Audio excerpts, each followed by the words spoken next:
بسم الله الرحمن الرحيم. اولا احنا النهارده هنقص مع بعض الزاويه المربعه. زاويه مربعه يعني لازم تعملي القطعه بتاعتها برضو مربعه.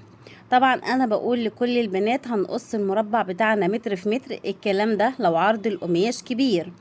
دلوقتي عرض القماش معانا يعني في حدود 160 165.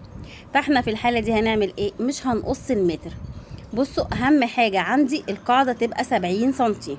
القاعدة لازم تكون 70 في 70، لاني انا هقص الزاوية 70 في 70.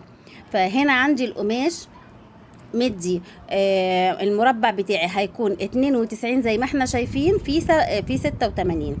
92 في 86. هتقولي طب والفرق ده ازاي هيجي؟ هقولك هنحط القماش على القماش. اهم حاجة زي ما قلنا المربع اللي احنا طلعناه ده مش بالضرورة كل مرة يبقى متر في متر. المهم ان الحتة اللي على حرف ال دي تبقى مقاسها 70 في 70، لان هي دي القاعدة بتاعتنا. الباقي كله هيرجع ورا في الظهر. طبعا لما نيجي نقفلها مع بعض هنشوف بتتقفل ازاي. المهم دلوقتي عندي القص عشان ما فيش بنات كتير تتلخبط فيه ولا حاجة.